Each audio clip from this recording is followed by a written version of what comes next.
Como blindar a sua mente de opressão, obsessão e possessão. Então nós vamos por partes. Primeiro, opressão. Deixa eu te contar uma história. No livro do Dr. Kenneth Hagin, chamado Autoridade do Crente, ele conta que um determinado pastor começa a orar pela sua igreja. Por quê? Porque ali é muito difícil pregar. Parece que a mensagem ela não entra no coração, ela não penetra no coração das pessoas. Aquela palavra vai e volta. E o Dr. Kenneth Hagin diz que esse determinado pastor nos Estados Unidos, ele tira um período para orar e jejuar. E ele vai para a igreja, ele fecha as portas, ele avisa para a esposa dele: eu estarei durante alguns dias na igreja orando e jejuando. De repente ele está cansado, decide deitar no altar, está ali orando, buscando a Deus, e o mundo espiritual se abre para ele. Ele olha para cima, vê uma viga ali da igreja e ele vê espécie de um gorila, um macaco pendurado ali. Ele discerne, identifica que aquilo é um demônio. Ele dá uma ordem de saia daí em nome de Jesus. Aquele demônio cai. Saia deste lugar em nome de Jesus. Ele diz que vai até a porta da igreja, abre a porta, logicamente não precisava fazer isso, porque é um ser espiritual, mas ele dá ordem. E saia desse lugar em nome de Jesus. O demônio olhava e ele dizia em nome de Jesus. Ia caminhando, atravessou a rua e entrou numa cabana. Entrou numa boate chamada Cabana Verde. E ali ele conta que algumas semanas depois houve um incêndio, quase uma tragédia. O Dr. Hagin diz que depois de algum tempo ele volta, ele retorna a essa igreja. E ele conversa com o pastor e fala assim: eu percebi, eu discerni um ambiente gostoso na igreja. Era muito difícil pregar na sua igreja. Havia um peso, parece que as pessoas não recebiam a palavra de Deus. Aí ele conta essa história. O que nós vemos? É um ambiente de igreja, mas havia uma opressão. As pessoas não se sentiam bem naquele ambiente. O que eu quero dizer para você? Ambientes que nós frequentamos podem nos oprimir. Existem pessoas que elas sempre estão indo diariamente no cemitério, chorando, se lamentando. Eu entendo que a perda muitas vezes dói na nossa alma, mas nós precisamos concluir o ciclo do luto. Pode ser de 40 dias, pode ser de 1 ano, 2 anos, mas você não pode deixar um espírito de tristeza oprimir você. Sentimos saudades pelos entes queridos, com certeza. São pessoas que partiram para a eternidade. Guardaremos no nosso coração, na nossa memória, os bons momentos e a vida daquela pessoa. Porém, muitas vezes a pessoa ela está oprimida pelo ambiente que ela frequenta. E talvez você esteja aí oprimido. Então o que você precisa fazer? Primeiro, ter discernimento de Deus de quais ambientes há opressão. Blindar a sua alma com Efésios capítulo 6, pedindo a armadura de Deus. Coloca sobre mim, Senhor, o capacete da salvação, blindando a minha mente, blindando o meu coração. Segundo ponto que eu acho extremamente importante, que é a obsessão. A Bíblia diz aqui em Provérbios, no capítulo 4, no versículo 23, diz assim: sobretudo o que se deve guardar, guarda o teu coração, pois dele procedem as saídas da vida. Eu quero ler para você, em Provérbios 4, 23, essa versão aqui eu acho muito interessante. NTLH, nova tradução na linguagem de hoje. Tenha cuidado com o que você pensa, pois a sua vida é dirigida, é guiada pelos teus pensamentos. O que nós vemos aqui? Nós vemos aqui que o autor de Provérbios está dizendo assim: tenha cuidado com o que você pensa. Por quê? Porque você pode ficar obcecado por uma ideia.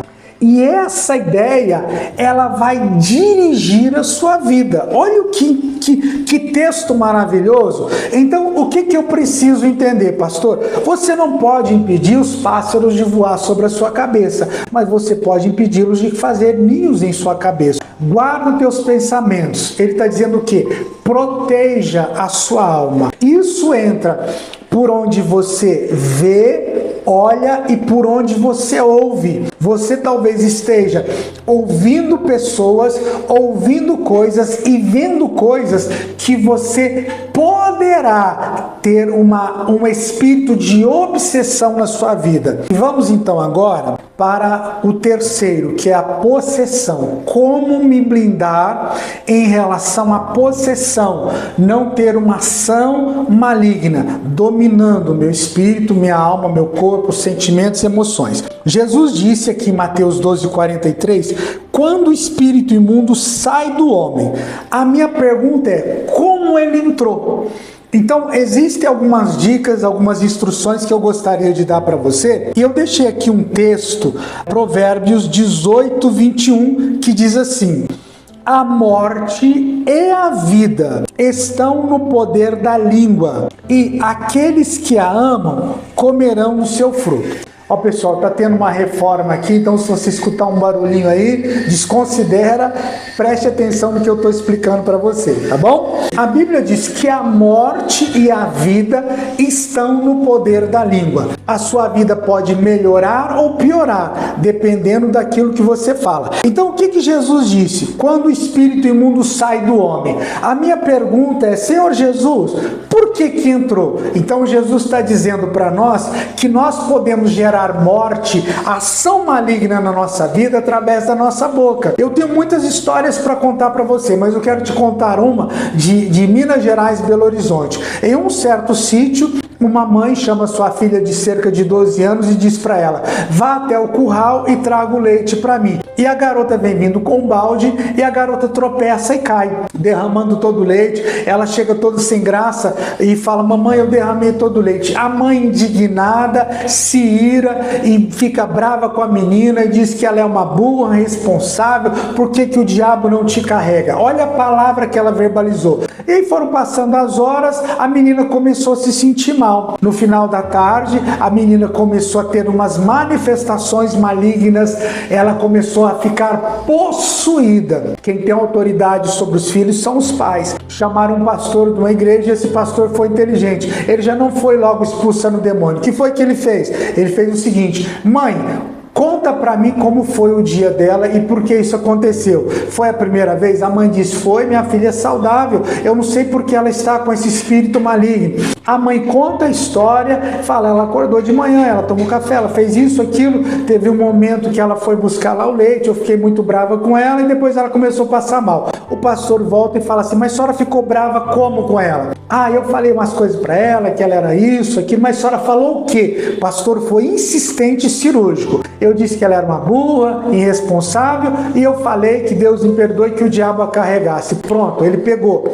Havia ali uma legalidade. A mãe verbalizou. A mãe, o pai, tem autoridade sobre os filhos. Então o que o pastor fez? Primeiro eu tenho que fazer uma oração com a senhora, tirando essa legalidade, quebrando esse mal, quebrando essa palavra, essa corrente, essa armadilha, essa prisão. A mãe orou com o pastor e o pastor simplesmente colocou a mão na cabeça da menina e disse: sai em nome de Jesus. Ela voltou ao normal, totalmente curada e liberta. É o que diz em Provérbios: a morte e a vida estão no poder da língua, e aqueles que a amam comerão do seu fruto. Então, cuidado com o que você fala, porque isso pode se tornar realidade na sua vida. Deus abençoe e até o próximo vídeo.